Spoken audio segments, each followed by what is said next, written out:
Can you imagine one who was the gentlest of men,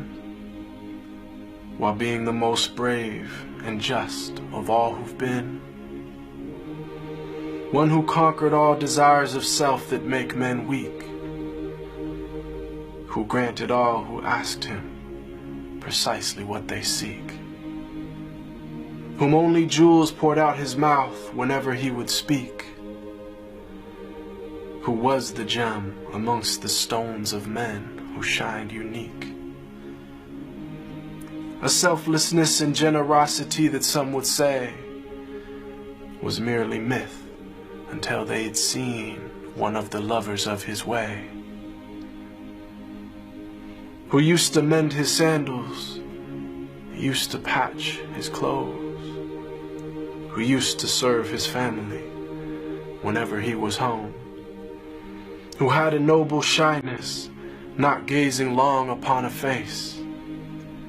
who honored all he ever met, be he king or be he slave, who always felt himself at home the most amongst the poor, who never angered for himself, but only for his Lord,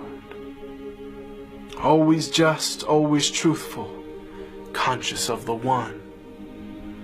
even if it brought discomfort to himself and those he loved. A satiated stomach his whole life was rarely felt, not due to poverty, but preference of others to himself,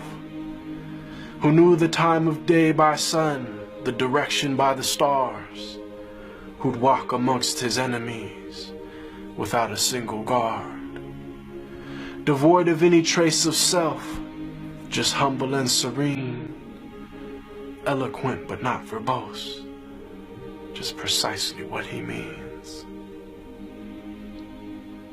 whom all within his company felt light and sacred cheer, whom there was not a thing within creation that he feared, who loved to play with children and run races with his wives, who joined the festivities and honor customs of all tribes. When people yelled and lost their cool around him, he was calm,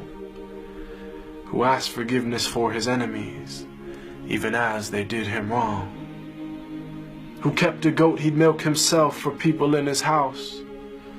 whose wives, when asked about him, said he was the perfect spouse, who never looked down on a pauper or flattered once a prince, who called every soul unto the one without even a flinch. Every single gorgeous trait of character he had, of noble lineage, yet he was the orphan of his clan,